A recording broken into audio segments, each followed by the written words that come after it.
Sahabat Suara Tapian, kami beruntung berada di kantor abang kami, Ronald Simanjuntak. Dia sosok penegak hukum, pengacara yang selalu konsisten menyuarakan bagaimana penegakan hukum di bangsa ini. Hari ini kami akan berbincang dengan dia tentang bagaimana penegakan hukum tentang korupsi di Indonesia. Ternyata banyak hal yang selama ini kita harapkan bahwa lembaga yang didaulat untuk mengawal penegakan hukum korupsi, KPK misalnya, banyak disebut-sebut tidak maksimal. Ternyata banyak hal yang harus dipikirkan ulang bagaimana pengembalian kerugian negara itu. Itulah yang akan kami tanya ke Bang Ronald Simanjuntak. Horas Bang. Horas. Shalom, ini bersyukur Bang di awal tahun ini Abang berkenan untuk membuka ruang untuk sahabat Suara Tapian berbincang. Bang, sebagai pengacara, Abang sering kita dengar bagaimana suara Abang agar penegakan hukum itu benar-benar dilakukan gitu. Terutama korupsi, Bang. Kita lihat ternyata sampai sekarang banyak pakar yang juga mengeluh ternyata penegakan hukum soal penegakan hukum korupsi ini tidak maksimal. Apa pikiran gagasan Abang untuk itu? Baik, terima kasih untuk kesempatan ini. Ya. Kalau kita berbicara masalah penegakan hukum, seorang ahli katakan Lawrence Friedman mengatakan bahwa bisa dilihat dari 3 aspek. Yang pertama, legal substance, substansi hukumnya. Ya. Bagaimana pengaturannya, bagaimana regulasinya. Yang kedua, legal structure, struktur hukumnya atau lembaganya, ya, lembaga penegak hukum itu sendiri. Kemudian yang ketiga, legal culture, bagaimana budaya hukum itu. Nah, sekarang kita masuk kepada penegakan hukum dalam tindak pidana korupsi. Ya. Kalau menurut hemat saya, ya, regulasi tentang penegakan hukum khusus di bidang korupsi ini boleh dikatakan sudah cukup, ya, regulasinya, ya, substansinya. Namun di bidang lain, misalnya di bidang strukturnya, ya, lembaganya, nah ini yang terkotak-kotak. Ya. Untuk itu perlu juga dibenahi regulasinya dari induknya, ya. Karena ternyata dalam tatanan implementasi, ya, penegakan hukum di bidang korupsi ini masih terpecah-pecah, ya, masih parsial satu dengan lain. Katakanlah lembaganya sekarang, lembaga penegak hukum di bidang tindak pidana korupsi ini sebenarnya ada beberapa. Ada yang disebut dengan KPK. Ya. Ada atau yang disebut KPK tadi, Komisi Pemberantasan Korupsi, ada juga kejaksaan, ada juga kepolisian, dan ada yang disebut dengan APIP, Aparat Pengawas Internal Pemerintahan. Oh, baik. Ya, nah ini mempunyai kewenangan juga untuk menangani penyalahgunaan wewenang dalam hal ini korupsi. Ya, nah ini satu lain tidak sinkron, bahkan dalam tataran implementatif itu tidak harmonis satu dengan lain. Bagaimana membuat mereka agar sinergi dan menyeluruh kerjasamanya begitu? Nah, itulah perlu dipikirkan yang saya sebut dengan rekonseptualisasi, atau menata regulasi ulang terhadap pemberantasan tindak pidana korupsi. Jadi kita ini sekarang tidak lagi semata-mata hanya memikirkan pemidanaan untuk efek jerah saja, atau pemidanaan yang terlalu konvensional, yang terlalu klasik. Bagaimana seorang pelaku itu supaya dihukum seberat-beratnya, ya, tidak lagi semata-mata ke situ. Karena ternyata itu selama ini tidak efektif. Kalau kita lihat misalnya indeks persepsi korupsi di negara kita sejak tahun 2018 sampai 2022 bukannya berkurang, bukan menurun, malah naik, bahkan naik, ya. Nah ini jadi masalah. Sementara di lain sisi kalau kita ikuti media, misalnya seolah-olah perkara korupsi itu begitu gencarnya diberantas, tapi ternyata tidak mengurangi juga, tidak mengurungkan orang atau niat orang untuk melakukan tindak pidana korupsi juga. Nah, ini yang menjadi pertanyaan.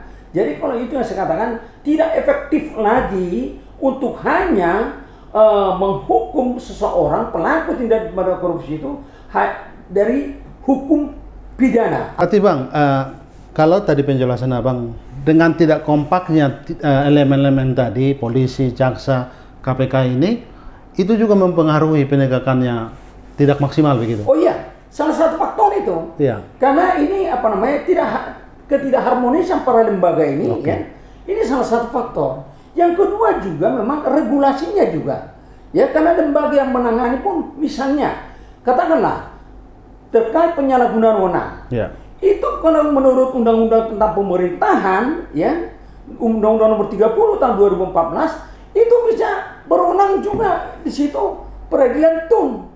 Padahal Undang-Undang Nomor 31 dan tahun 99 dan Undang-Undang Nomor 20 tahun 2001 tentang pemberantasan tindak pidana korupsi sudah jelas dikatakan bahwa penyalahgunaan wewenang itu merupakan kewenangan dari pengadilan tipikor. Ya.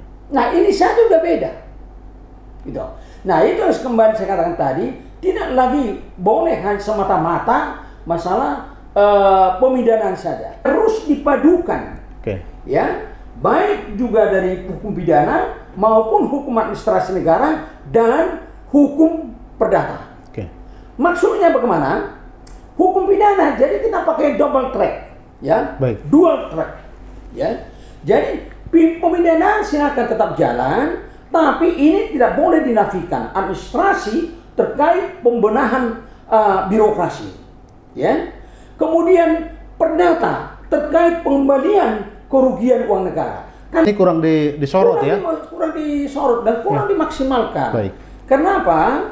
Karena rata-rata para penegak hukum kita ini hanya mengejar bagaimana menghukum seberat-beratnya pelaku. Ya. Itu yang dikejar. Nah, setelah itu inkrah, mempunyai kekuatan hukum tetap putusan itu, para penegak hukum ini katakanlah jaksa atau KPK sudah malas untuk mengejar kerugian negara lagi. Yang misalnya harus mengajukan gugatan perdata. Jadi makanya saya sarankan tidak lagi hanya bagaimana mengembalikan kerugian negara dalam arti hanya yang dikorupsi itu saja. Tapi sejak penyidikan, ya, sejak penyidikan dilakukan, itu harta semua harta pelaku tindak pidana korupsi itu harus disita. Dinyatakan dulu sita jaminan. Ya, sita jaminan. Dan itu nanti akan dituangkan oleh jaksa dalam surat dakwaan dan surat tuntutan secara bersama-sama. Tuntutan pidana bersamaan dengan mengembalikan kerugian negara dan ekonomi negara. Jadi saya ulangi Bang, berarti penegakan hukum soal korupsi ini, pengembalian kerugian negara itu harus ya? Betul, wajib. Kenapa harus dikembalikan? Ya, kenapa harus dikembalikan? Karena negara dalam hal ini dirugikan. Ya, jaksa, KPK atau kepolisian yang mewakili kepentingan rakyat, kepentingan negara sebagai badan hukum publik, ya, mempunyai hak untuk dikembalikan kerugian yang diakibatkan oleh pelaku tindak pidana korupsi.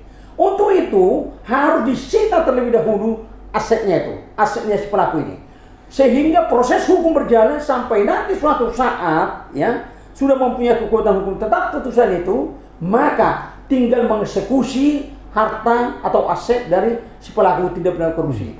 Seberapa banyak, ya, kerugian negara atau perekonomian negara akibat perbuatan itu, segitu juga nanti akan dieksekusi. Kalau misalnya dari asetnya si pelaku ini masih ada yang sisa, ya, dikembalikan kepada pelaku. Kalau misalnya masih kurang, silakan, masih bisa dituntut perdata. Jadi saya sarankan yang yang disita itu bukan hanya terkait barang bukti saja atau uang yang dikorupsi saja, tapi semua aset si pelaku ini terlebih dahulu letakkan sita jaminan. Itu membuat dia Ya, efek jerahnya Iya. muncul. dia wajib memberikan kerugian negara. Kemudian nanti penegak hukum dalam hal ini KPK, jaksa kepolisian misalnya meminta pendapat ahli, ya, auditor forensik menilai berapa kerugian negara akibat perbuatan si pelaku ini. Katakanlah akibatnya, misalnya saya contohkan saja kasus Hambalang, Ya. ya, kasus Hambalang, uang yang dikorupsi dalam proyek Hambalang berapa? Nah, sekarang itu saja yang disita oleh KPK waktu itu. Tapi tidak pernah dihitung dengan berhentinya proyek Hambalang, ya. Mangkrak itu ya. Dan Ya. uang yang tertanam di sana sehingga stuck atau sehingga tidak bisa beroperasi, ya, menghasilkan sesuatu, itu kan disitulah kerugian negara. Ya. Katakanlah di sini proyeknya itu waktu itu 500 miliar. Ya. Ya. 500 miliar itu kalau dibungakan saja bunganya Bang udah berapa? Sejak terjadi peristiwa itu. Ya. Itu sudah berapa? Itu kerugian negara. Belum lagi potensi keuntungan negara yang terjadi di sini. Ini harus dihitung betul-betul oleh ahli. Siapa yang menghitung itu, Bang? Siapa yang? Ahli dalam hal ini ya, saya katakan tadi auditor forensik, Oke. bisa BPK, bisa juga ahli yang bersertifikasi. Baik. Ya, itu menghitung dan itu menjadi bukti nanti untuk jaksa atau KPK Ya. untuk memuat itu di dalam surat dakwaan dan surat tuntutan. Ya. Wajib dikembalikan secara sekaligus, ya, secara sekaligus Ya. dan tunai, dan tidak boleh diganti hukuman badan. Nah, selama ini yang masalah denda atau kerugian yang Korupsi lah, sebut. di korupsi ini Iya. bisa diganti hukuman badan. Oh. Katakanlah 100 miliar kerugian negara. Kemudian kalau tidak dibayar selama 2 tahun, maka masuk dia jadi 5 tahun misalnya, ya. Yang orang pasti milih 5 tahun lah. Dari mana dia dapat 500 miliar, misalnya 100 miliar ini kan? Iya, iya. Selama itu, lebih bagus gua nongkrong, toh juga di dalam gua tiong-tiong. Iya. Kan gitu kan? Kok juga di dalam semua serba ada, serba lengkap. Mending saya simpan yang 100 miliar. Tapi kalau itu udah disita, asetnya itu tidak bisa kemana-mana. Bang, terkait satu lembaga KPK, sejak awal berdiri KPK ini kan ekspektasi masyarakat begitu berharap lembaga ini betul-betul membersihkan korupsi di Indonesia. Tetapi ternyata faktanya tidak demikian. Saya sebutlah dasar saya menanyakan ini ke Abang. Saya pernah dengar Profesor Romli menyebut salah satu arsitek dari KPK ini, dia merasa bukan seperti ini KPK yang kita harapkan. Saya juga kemarin wawancara dengan Kak Irma, dia senior jurnalis juga, menurut dia bagian dari pendirian KPK itu, merasa KPK ini salah, bukan begitu dirancang begitu. Pertanyaan kemudian ke Bang Ronald, KPK ini dengan ekspektasi yang demikian ternyata tidak bisa juga kita harapkan. Kita berharap tadi gagasan-gagasan yang seperti Abang tawarkan itu agar kerugian negara itu ditonjolkan. Lalu ke depan Bang, seperti apa misalnya untuk jangan hanya KPK yang dominan begitu penegakan hukumnya, bagaimana sinkronisasi keempat lembaga, bahkan orang-orang yang juga aktif menyuarakan soal penegakan hukum korupsi ini Bang. Apa pikiran Abang soal preventif ke depan? Iya, kita sebenarnya berharap banyak kepada KPK ini, Iya. ya. Karena memang sejarah terbentuknya KPK juga kan, karena memang masalah korupsi ini sudah sangat parah Ya. ya, di negara kita, sehingga timbul inisiasi untuk membentuk lembaga ini. Ya. Sebenarnya untuk mempercepat proses penanganan tindak pidana korupsi. Ya. Tapi ternyata dalam praktiknya tidak seperti yang kita harapkan. Kalau saya dari awal memang seperti tadi sudah disampaikan juga bahwa Prof. Romli juga mengatakan bahwa awalnya memang KPK ini lebih pada bukan represif tapi preventif. Ya. Ya. Nah, cuma masalahnya sekarang KPK ini kalau tidak melakukan represi atau tindakan yang represif, katakanlah OTT, Tangkap tangan ya. OTT ini kan apa namanya yang Jadi paling seksi, seksi ini ya. seksi Jadi diberitakan. ya, karena media pun kalau hanya yang preventif saja, Ya. ya diam-diam saja semua kan, Ya. silent operation. Jadi KPK jadi terpancing juga, jadi mereka untuk supaya mendapat perhatian dari masyarakat seolah-olah mereka memang sudah kerja maksimum Ya. dengan OTT.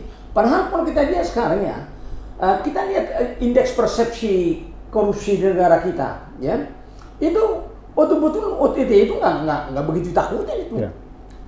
Jadi itu saya katakan tadi bahwa penegakan hukum itu ya berhasil atau tidak jangan dilihat semata-mata banyaknya dilakukan OTT Ya. atau banyaknya orang dimasukkan ke penjara, bukan itu. Tapi berkurang nggak perbuatan atau perilaku korupsi itu. Itu yang menjadi masalah. Dan bagaimana kita merubah pola pikir ini? Ya preventif, ya preventif ini yang lebih diutamakan sebenarnya. Boleh tetap seperti saya katakan tadi dual track ya dengan cara ganda bahwa pidana represif juga jalan, tapi preventif juga jalan. Ini harus betul-betul ditekankan gitu loh. Jadi jangan hanya represif saja dengan OTT, tapi ternyata orang nggak takut itu.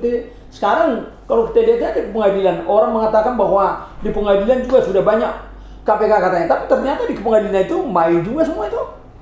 Ya. Jadi nggak ada takutnya. Kenapa? Yang saya lihat ada beberapa faktor, ya. Yang pertama, mereka pikir di dalam cuma mereka senang-senang aja itu. Belum lagi nanti kalau di dalam nanti ya negara juga akan dirugikan juga karena Harus dibiayai hidupnya. harus dibiayai hidupnya. Prof. Romli pernah saya baca, saya ini wawancara atau tulisan beliau, ya pernah mengadakan penelitian bahwa biaya yang ditanggung negara untuk memberi makan kepada para terpidana dan para tahanan itu, ya diperkirakan itu lebih dari 3 triliun satu tahun. Ya. 3 triliun rupiah satu tahun hanya Harus untuk membiayai negara itu ya. Apalagi dengan sekarang lembaga pemasyarakatan kita over capacity. Ya. Salemba misalnya udah berlebihan. Salemba udah berlebihan. Semua lembaga pemasyarakatan kita. Sementara kita lihat di Eropa misalnya ya, di Eropa itu Berkurang. bahkan lembaga pemasyarakatan itu bangkrut ya.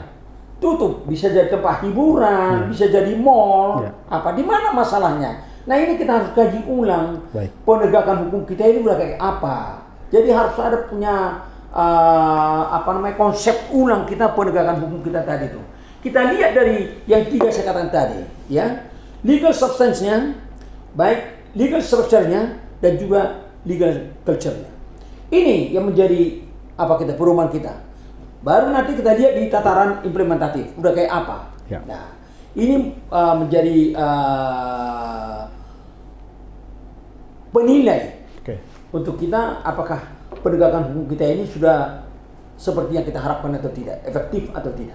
Bang Ronald tadi kan sebut bahwa lembaga-lembaga yang juga berurusan dengan korupsi ini, polisi, jaksa, KPK, dan APIP yang abang sebutkan tadi, ada ternyata ketidaksinkronan mereka bekerja sama untuk penegakan hukum korupsi ini. Apa yang harus dilakukan, Bang, ke depan agar jalan keluar untuk bisa sinergi, untuk jangan tumpang tindih penegakan hukum korupsi ini? Baik, terima kasih Bidang. Jadi begini, saya katakan tadi dalam penegakan hukum ini lembaga penegaknya saja itu bisa ada 4 ya yang terlibat. Pengadilannya saja ada 2. Tipikor dan Petun, Peradilan Tata Usaha Negara. Nah ini kan membuat satu dengan lain bisa saling bentur atau bahkan disharmoni, ya. Seolah-olah ada persaingan antara mereka. Nah makanya saya katakan tadi kita berangkat dari konsep Lawrence Friedman itu untuk menata regulasi itu dari substansinya terlebih dahulu. Baik. Jadi ditata ulang dulu regulasinya. Kalau saya sendiri katakan bahwa lembaga ini tidak boleh tumpang tindih, ya, tidak boleh saling berbenturan. Bila perlu cukup saja serahkan khusus masalah tindak pidana korupsi ditangani oleh KPK. Ya. Ya, KPK khusus korupsi KPK, udah selesai di situ. Nah, kemudian peradilannya tipikor. Nah, ini harus ditata. Jadi tidak ada lagi potensi untuk konflik satu dengan lain dengan seperti yang terjadi beberapa waktu yang lalu. Ya, ada seolah-olah persaingan atau konflik antara KPK, kepolisian dan juga kejaksaan. Nah, ini perlu dicegah. Tidak ada lagi cicak dan buaya. Tidak ada lagi cicak dan buaya, ya. Oke, baik. Jadi tidak ada lagi saling motong, Ya. gitu loh. Nah, ini perlu ditata ulang, gitu ya. Dan demikian juga peradilannya.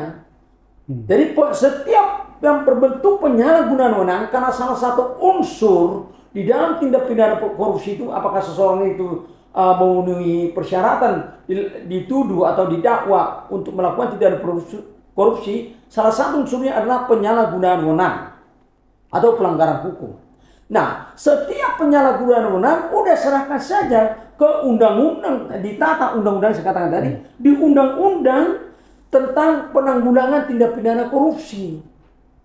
Jadi jangan lagi misalnya penyalahgunaan wewenang bisa ditangani oleh APIP, ya, berdasarkan Undang-Undang Nomor 30 Tahun 2014. Demikian juga masalah pengembalian kerugian negara. Ada juga undang-undang tentang BPK, ya. Ada juga undang-undang tentang perbendaharaan negara Undang-Undang Nomor 1 Tahun 2004 yang mengatakan bahwa pengembalian kerugian negara ini. Dan itu satu lain bisa sering bertentangan. Jadi acuan hukumnya harus satu. Harus satu. Nah, itu makanya saya kasih solusi udah direvisi ulang ini, direkonsep ulang melalui Omnibus Law.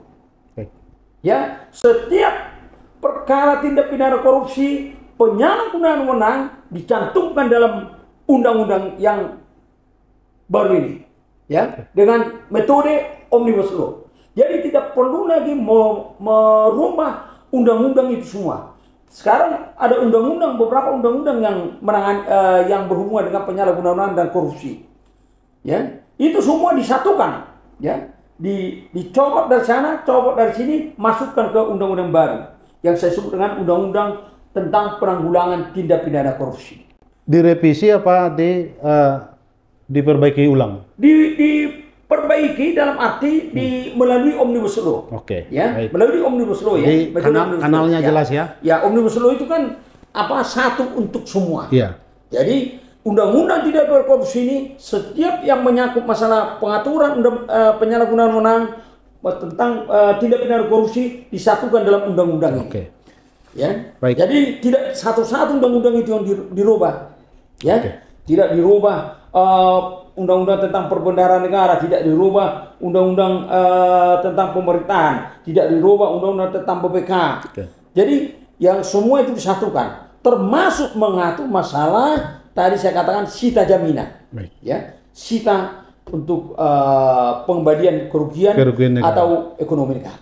Kalau kita lihat, ya, kerugian negara akibat tindak pidana korupsi ini pernah diteliti kalau nggak salah dulu, ya, masih Orde Baru, kalau saya tidak salah Profesor Sumitro pernah mengatakan hampir 30, kalau saya nggak salah, ya, lupa dengar, hampir 30%, ya, anggaran negara hilang, ya, tanda petik dikorupsi, 30%. Coba kita kalikan aja lah itu. Kalau bisa kita misalnya minimize saja, oke, untuk bersih 100% mungkin agak sulit, ya. Tapi misalnya kita bisa minimize saja jadi yang hilang itu tinggal 10%. APBN kita kan lebih dari 2.000 miliar. Iya. 2.000 triliun. Ya. Dari Kalau misalnya 30%. 20% saja kita dapat dari situ, 20% Iya. dari 2.000 triliun. Iya. Udah berapa itu? Ya kan? Ya. Berarti 500 triliun. Ya. Ya, seperempat kan? Ya. 400 triliun. Iya. 400 triliun. Besar sekali. Seperempat dari 2.000 triliun. Iya. Ya. Besar sekali. Luar biasa. Nah, itu yang saya maksud tadi. Jadi, itu bisa dilakukan dengan cepat, tidak harus menunggu satu-satu undang-undang itu direvisi. Baik. Tapi cukup dengan menggunakan metode omnibus law. Bang, terakhir ini dari sisi hukum tadi sebagai pengacara, Abang sudah jelaskan itu harapan-harapan Abang. Ini kami kan amati juga Bang, aktif sebagai Kristiani, pengacara yang juga melayani gereja. Mungkin dari bidang lain Abang. Ini kan persoalan soal koruptif ini. Kita tidak selesai dengan ini. Ternyata tangan juga tidak menyelesaikan masalah soal koruptif. Kita tidak membicarakan personal atau individu, tapi secara umum, bagaimana kita dari sudut rohani, Kristiani lah kita lihat dari pandangan Abang. Apa yang harus dilakukan? Karena di masyarakat kan selalu terkesan bahwa orang yang memiliki apapun lah yang dominan didengar, yang tidak memiliki apa-apa tidak pernah dengar. Padahal kita tahu orang-orang yang berlebihan secara materi juga bisa disebut dalam tanda kutip itu tidak jalan yang benar dihadirkan begitu. Apa pendapat Abang sebagai orang Kristiani? Jadi begini, tanggung jawab pemberantasan tindak pidana korupsi ini sebenarnya tidak boleh kita berikan hanya kepada negara, dalam hal ini penegak hukum. Baik. Tanggung jawab ini semua merupakan Tanggung jawab kita semua ya. selaku warga negara. Baik. Terlebih gereja. Ya. Terlebih gereja. Gereja salah satu elemen yang selalu menyuarakan suara moral. Ya. Jadi saya harap gereja tetap tidak bosan-bosannya menyuarakan itu. Ya. Dan yang kedua, harus memberikan teladan. Ya. Ya. Diusahakan umat Kristen ini, ya, khususnya orang-orang yang aktif di gereja ini yang memberikan keteladanan. Ya. Ya. Jangan sampai terjadi seperti beberapa waktu yang lalu, mohon maaf, beberapa aktivis gereja itu yang ditangkap KPK. Ya. Saya mau sebut namanya. Ya. Itu sangat memalukan, ya, Benar. sangat memalukan. Nah, kita sebagai orang Kristen wajib menjaga itu. Wajib menjaga dan bertanggung jawab untuk itu. Ya. Tidak boleh kita hanya menyuarakan, karena orang pintar di negara ini sangat banyak. Ya. Ya. Orang pintar sangat banyak. Orang jujur yang sedikit. Orang jujur yang sangat sedikit. Ya. Iya. Nah, ini sebenarnya harus bisa dilahirkan dari gereja. Ya. Harus bisa dilahirkan dari gereja. Ini salah satu menjadi testimoni atau kesaksian kita di tengah-tengah bangsa. Baik. Bagaimana kita menerangi bangsa ini. Nah, kembali pada diri saya selaku penegak hukum, saya selalu utamakan itu. Saya harus menjaga integritas saya, kepribadian saya, supaya saya tidak terjerumus kepada itu. Ya. Karena bagi saya tidak selamanya uang itu yang menentukan. Ya. Tidak selamanya uang itu menentukan. Uang penting, Ya. tapi uang itu adalah alat. Ya. Jangan kita diperalat uang. Itulah akar Segala kejahatan. Segala kejahatan, dosa. Jadi kita harus memperalat uang. Dari mana caranya? Ini isi hati kita dan pikiran kita, ya, dengan kebenaran, supaya itu bisa menjaga kita. Saya selaku advokat, ya, banyak orang nanya, bagaimana Abang kalau misalnya membela perkara-perkara seperti ini? Ya, saya katakan begini, ya, advokat itu, ya, salah satu bagian dari penegak hukum. Ya. Ya, tanggung jawab kita juga menegakkan hukum. Ya, tidak selamanya, misalnya semasih yang bersangkutan itu atau si terduga pelaku kejahatan itu, ya, dia tetap mempunyai hak konstitusional, ya, hak konstitusi, hak hukum untuk dilindungi atau diperlakukan secara hukum. Untuk itu perlu hadir advokat. Baik.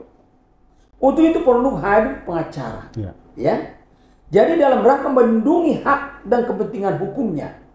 Jadi yang advokat itu jangan juga misalnya menghalalkan segala cara. Oke. Jadi membela yang Bayar. bukan membela yang benar, gitu. Maju tak gentar membela yang bayar. Bukan membela yang benar. Nah, hak-hak hukumnya itu yang kita harus tegakkan. Ya. Kalau toh dia harus diproses dan dihukum, hukumlah dia sesuai dengan ketentuan hukum yang berlaku. Karena ternyata dalam faktanya bahwa banyak juga orang dihukum tidak seharusnya dihukum seperti itu. Ya. Karena hak-haknya tidak ada melindungi. Nah, disitulah sebenarnya hadir Oke. advokat. gitu. Yang kedua, dalam hal pencegahan, advokat itu bisa juga mensosialisasi, ya, mensosialisasi supaya klien kita ini juga dari sejak dini bisa mencegah dirinya untuk tidak melanggar hukum, ya. Jadi di kita itu kan ada perusahaan-perusahaan yang kita pegang, misalnya ya, yang sudah retainer, ya, sudah